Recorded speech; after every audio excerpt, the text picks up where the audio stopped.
Welcome to GOLT Talk, your podcast for technology and innovation in the legal profession. If you're searching for solutions to revolutionize your legal practice, you're in the right place. 10 minutes pure, actionable product insights from CEOs shaping the future of legal technology. And here is your host, Tom Pfennig.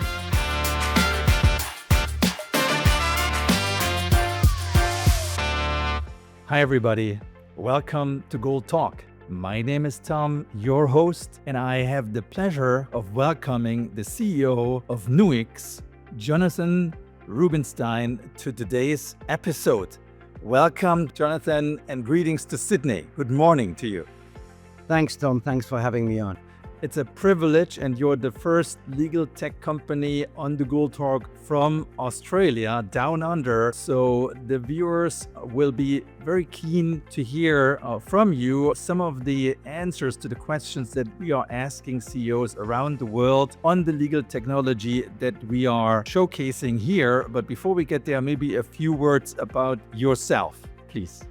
I've been at Nuix 3.5 years. I was born at an early age in Cape Town in South Africa, and I migrated to Australia when I was 23. And I've spent more than half my life living in Sydney, working in global companies, running typically technology companies for the last more than 23 years. Awesome. So let's get started with Nuix's unique selling point and the use cases. I know it's a platform that differentiates itself from competitors. Tell us a little bit about those characteristics, please. Thanks, Tom. I'll focus on our legal solution.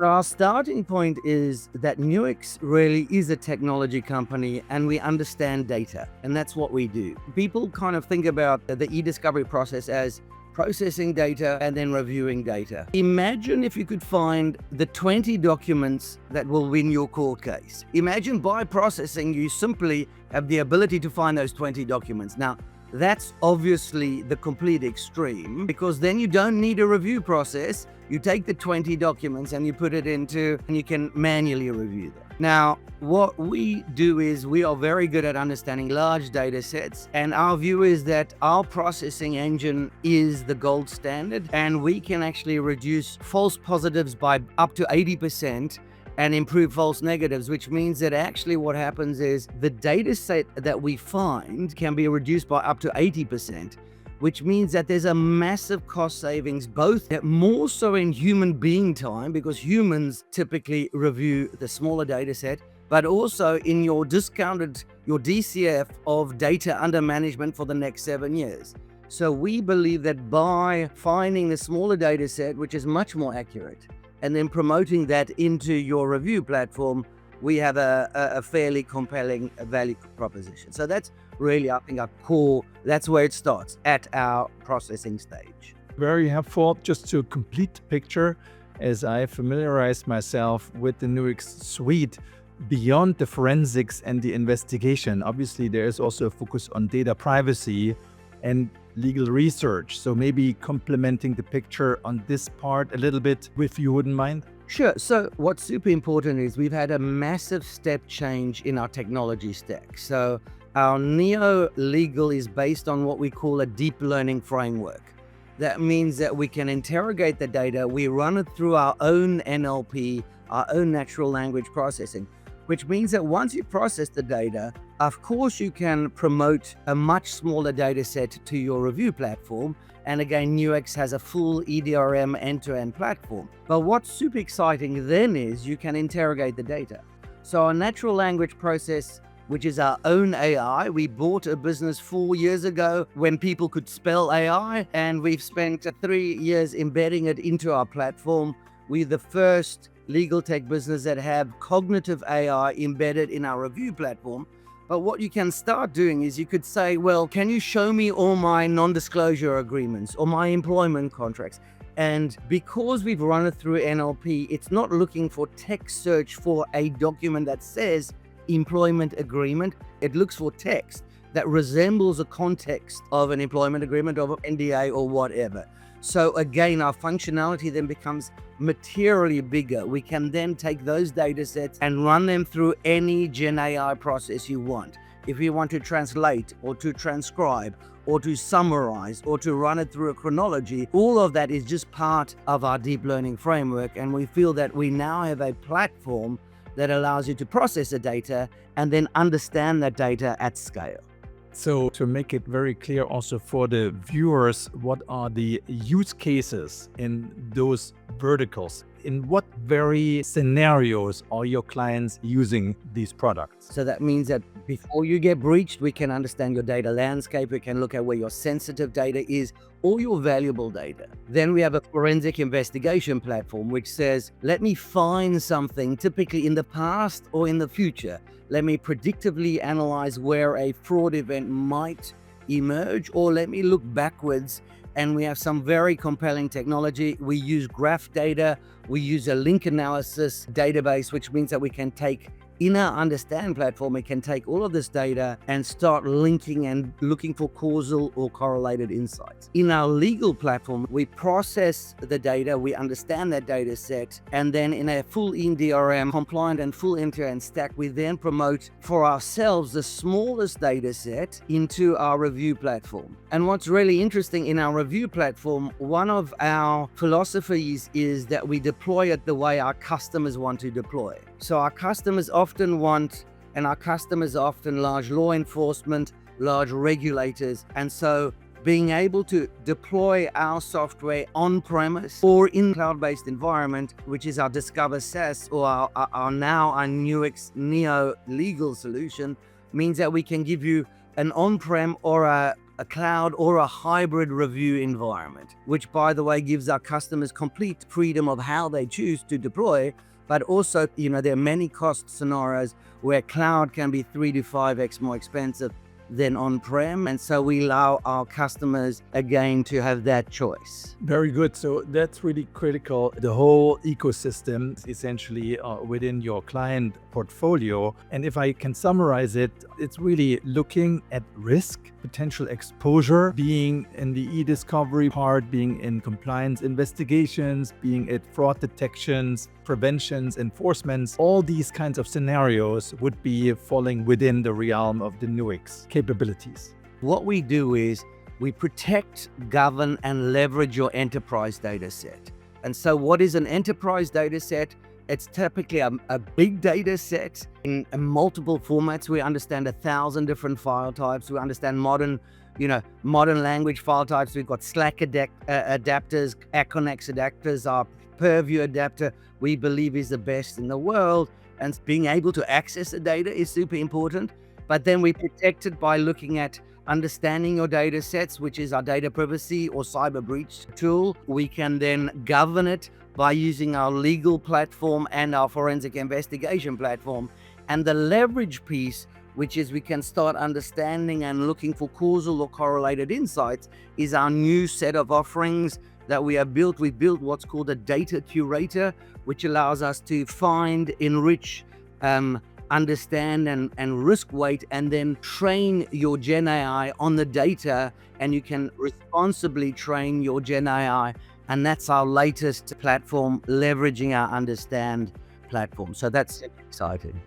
Awesome.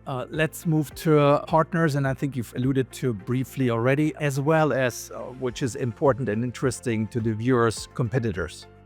We have a significant partner community. We have many of the big four that use our software. In fact, all the big four use our software in almost every office of theirs in the world. Many of the large legal service providers and advisories. We would be the biggest processor of legal data in the world by far. Many of our competitors use Nuix to process the data and then promote it into their review platform. However, we try and make that as easy as possible. We don't say that we are the only review platform. There are many review platforms. We do believe that from a processing perspective, there is a misalignment in incentives. And that misalignment is that if your processing is as bad as possible or free, then you get the upside of having the way you charge, which is you promote as much data into your review platform and you charge an ongoing fee for the next 7 years. So our alignment is we want to get the smallest data into your review platform but we still want you to be able to understand and actually query the full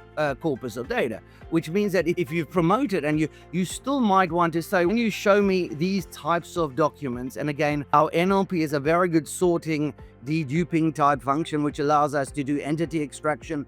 It allows you to say, well, show me any interactions, etc., etc. Even though it hasn't been promoted, you can still review in the processing side. So from a partner perspective, we have many of the world's largest legal service providers using Nuix. And then from a competitive perspective, we seem to have competitors in those three specific areas. In the data privacy space, it's very fragmented. We truly come at it from, let me understand your data landscape.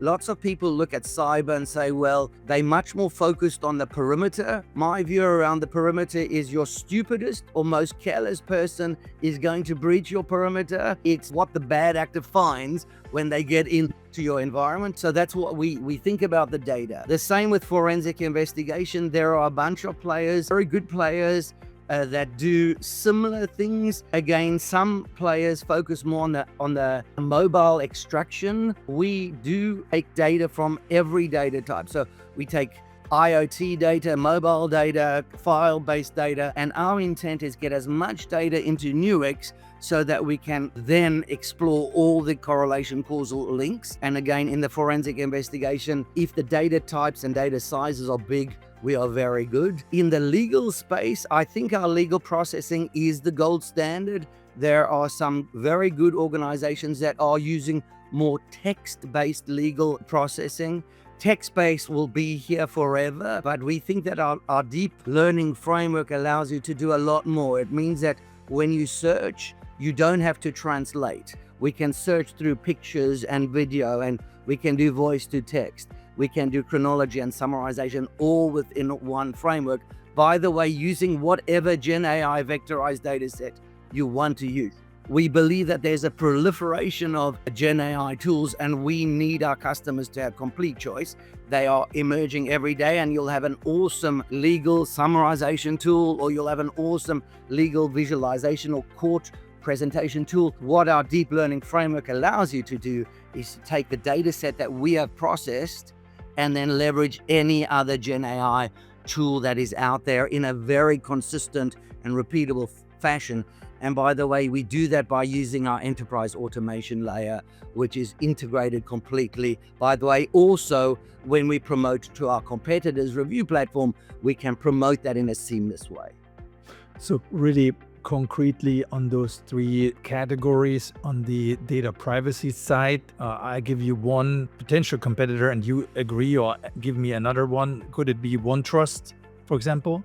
Sure. OneTrust is a competitor. Canopy is a competitor. We find people using all component worlds. However, again, what we are good at is we start off at the data side. And that means that the granularity of data, speed and accuracy is important because we come from a forensic world. So we have to make sure that the chain of custody, our ability to, if I do a search, I get the same result every time.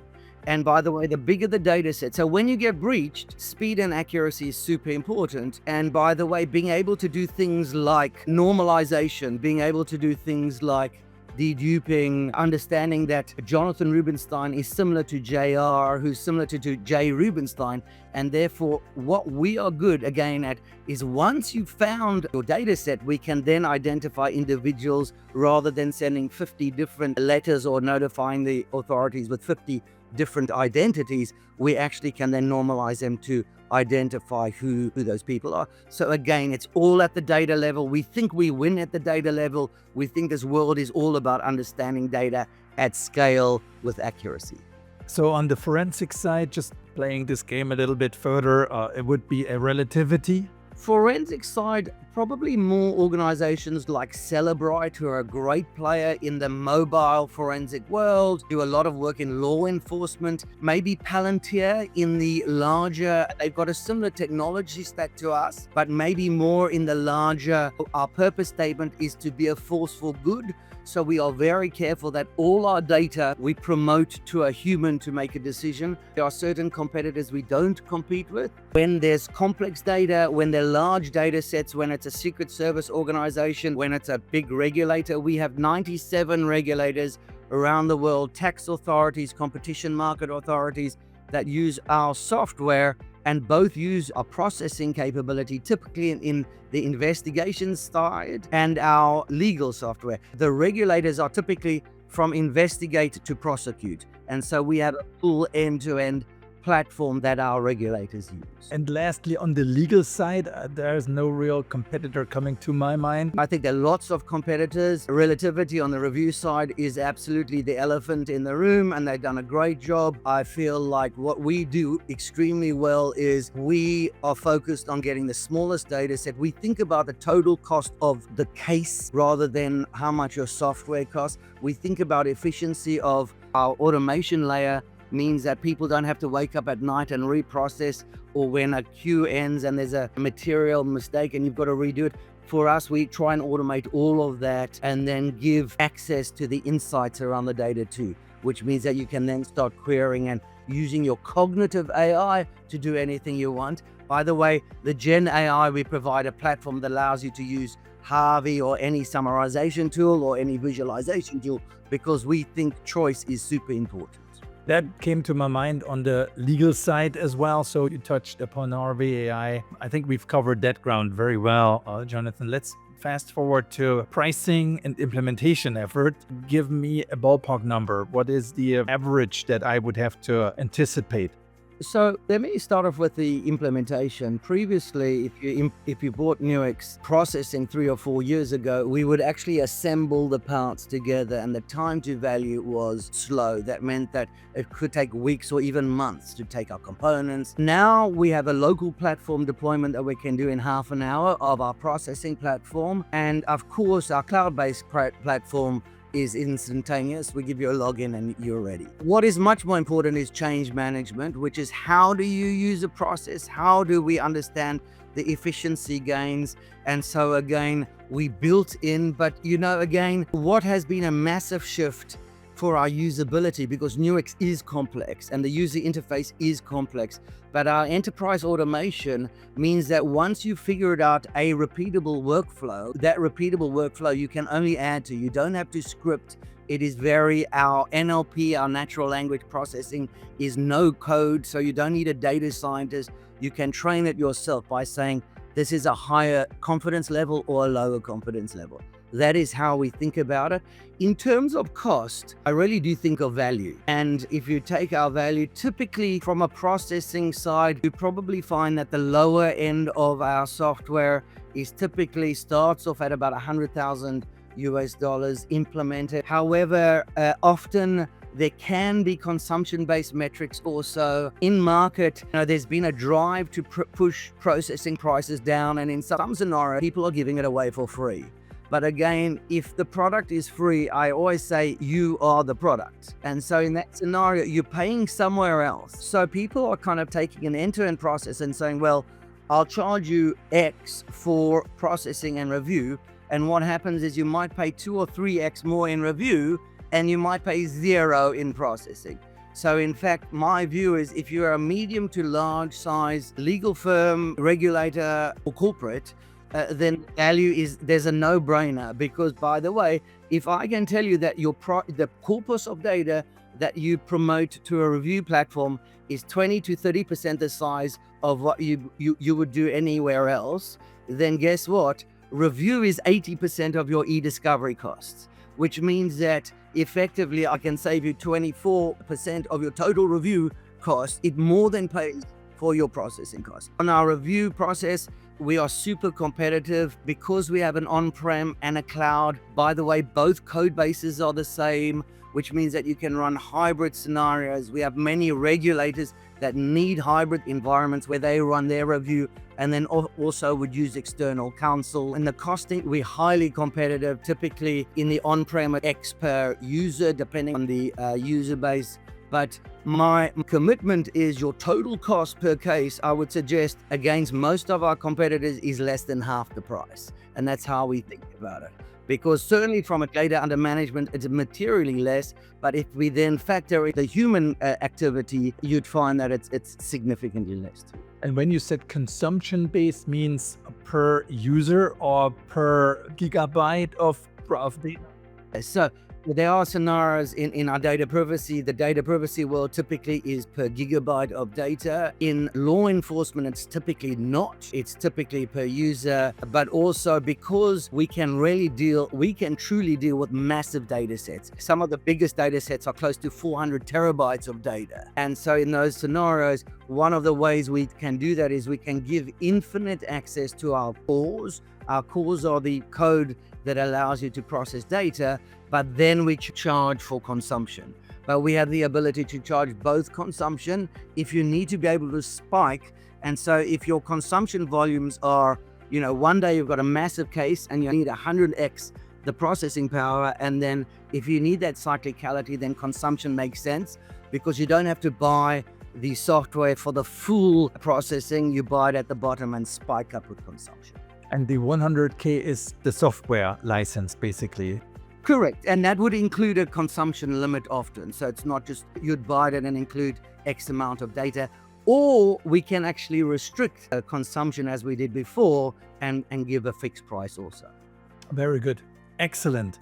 We've covered a lot of ground, but you have a very comprehensive solution to offer. Ladies and gentlemen, Jonathan Rubinsztein of Nuix, CEO in Sydney, Australia. It has been a pleasure elaborating on the product with you, Jonathan. Thank you for the time. Greetings to Down Under. Cheers. Thanks for the opportunity, Tom. Thank you. Bye. Bye-bye.